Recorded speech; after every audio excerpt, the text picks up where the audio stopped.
दोस्तों आज हम डिस्कस करने जा रहे हैं हनीवेल ऑटोमेशन इंडिया लिमिटेड को with our golden swing trading strategy, जो कि वीडियो के अंत में आपको पता लगेगी। हनीवेल ऑटोमेशन इंडिया लिमिटेड एक ऑटोमेशन कंट्रोल सिस्टम में पायनियर कंपनी है with market capitalization of 36,011 crore rupees. Stock का पी यहाँ पे 78.3 का है।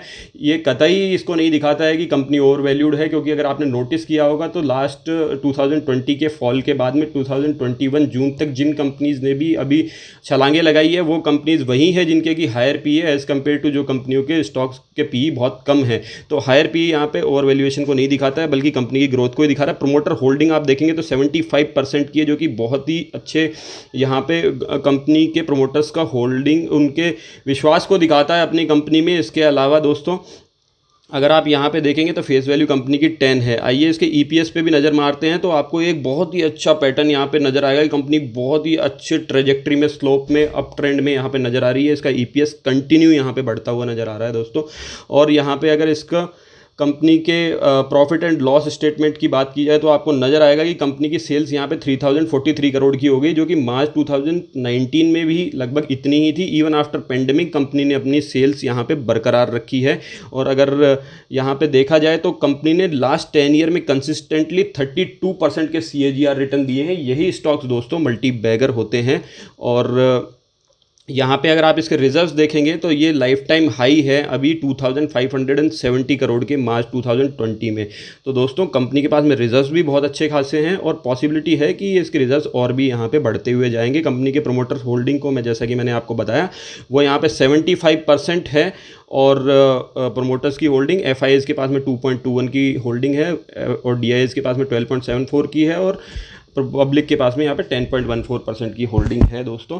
इसके अलावा हम चलते हैं और देखते हैं इसकी डिलीवरी परसेंटेज को भी। वहाँ पे भी हमें बहुत ही अच्छी डिलीवरी परसेंटेज आज इसकी नज़र आ रही है दोस्तों। यहाँ पे पिंक कलर के बाद NSE प्लस BSE में डिलीवरी परसेंटेज वॉल्यूम को दिखाते हैं। जो अगर आप यहाँ पे ध्यान देंगे तो 1 जून से डिलीवरी परसेंटेज कंटिन्यूसली बढ़ती हुई नज़र आ रही है। जैसे जैसे स्टॉक की प्राइस गिर रही है स्टॉक में डिलीवरी उठाई जा रही है धीरे धीरे। आइए इसको चार्ट पे और अच्छे से हम समझते हैं दोस्तों। ये हनीवेल ऑटोमेशन का डेली का चार्ट है। यहाँ पे गोल्डन स्विंग ट्रेडिंग स्ट्रेटजी हमारी डिस्कस करते हैं वो ये है कि यहाँ पे हम RSI को अप्लाई करते हैं। RSI को आप स्टडीज़ में जा सकते हैं और यहाँ पे उसको अप्लाई कर सकते हैं। वहाँ वैल्यू बाय डिफ़ॉल्ट 2080 की आती है, हमने यहाँ पे वैल्यू 40 और 60 की लगाई है।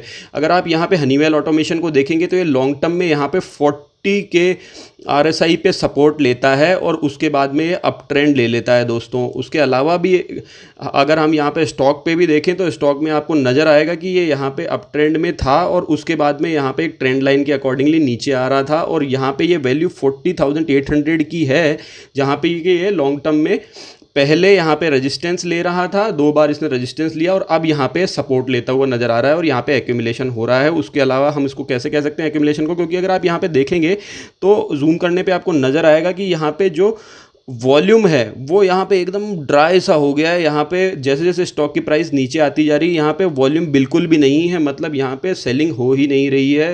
एक्यूमुलेट करने के लिए किसी के पास में शेयर ही नहीं बचे हैं और यहाँ से कंपनी के स्टॉक का ट्रेंड ऊपर की ओर बन सकता है, इसकी पॉसिबिलिटी बहुत हाई है। इसके अलावा जो सपोर्टिंग यहाँ पे चीज़ और नज़र में आती है चार्ट में वो ये है कि आप देखेंगे तो 200 डेज़ मूविंग एवरेज पे ये सपोर्ट लेता है और अप ट्रेंड ले लेता है, सपोर्ट लेता है और अप ट्रेंड ले लेता है। पीछे भी आप देखेंगे बहुत लंबे चार्ट पे भी सपोर्ट लेता है और एक हाई ट्रेजेक्ट्री की ओर ये चला जाता है, फिर सपोर्ट लिया फिर हाइट।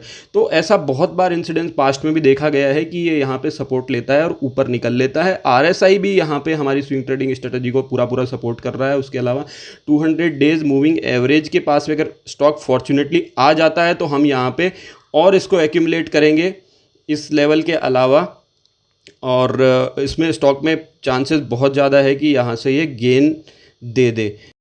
दोस्तों यहाँ पे बहुत से लोग ये भी सोच रहे होंगे कि कंपनी का स्टॉक प्राइस यहाँ पे 40,800 रुपये का है तो बहुत ज़्यादा है, यहाँ पे इस तरह की स्टॉक्स को क्यों डिस्कस किया जाए। लेकिन यहाँ पे क्योंकि इस तरह की कंपनी जिनका कि स्टॉक प्राइस हाई होता है ये भी एक कंपनी के प्रमोटर्स की स्ट्रेटजी होती है दोस्तों। कंपनी में पैनिक सेलिंग नहीं होती है इसलिए क्योंकि कंपनी के स्टॉक प्राइस इतनी हाई है कि वहाँ पे छोटे रिटेल इन्वेस्टर्स हाथ ही नहीं डालते हैं, तो यहाँ पे पैनिक सेलिंग होने के चांसेस कम होते हैं। इसीलिए मैंने आपको दिखाया भी था कि कंपनी की जैसे प्राइस नीचे जाने लगी यहाँ पे वॉल्यूम भी उसका ड्राई होने लग गया और यहाँ पे पॉसिबिलिटी अच्छी है जिससे कि स्टॉक यहाँ पे ऊपर जा सकता है, क्योंकि ये एक स्ट्रेटजी है हाई प्राइस को कंपनी की रखना। और इसको एग्जांपल ये भी है कि बर्कशायर हाथवे जो कि यहाँ पे वॉरेन बफे की कंपनी है, उसकी भी क्लास ए शेयर का प्राइस इंडियन रुपीज़ में देखा जाए तो 2.69 करोड़ है। तो ये वही स्ट्रेटजी है जहाँ पे कि कंपनी को स्प्लिट ना किया जाए, उसकी फेस वैल्यू 10 की रखी जाए इंडिया में, और उसको यहाँ पे हायर एंड हायर वैल्यूएशन धीरे धीरे मिलती जाती है इस तरीके से, क्योंकि वहाँ पे छोटे रिटेल इन्वेस्टर जो कि पैनिक में आ जाते हैं वो एंट्री ही नहीं ले पाते हैं। तो स्टॉक एक अच्छे प्राइस पे यहाँ पे भी अवेलेबल दिखाई देता है दोस्तों। इसी तरह के अच्छे स्टॉक्स के डिस्कशन के लिए बने रहिए आपके अपने चैनल फाइनेंशियल इंडिपेंडेंस के साथ। धन्यवाद।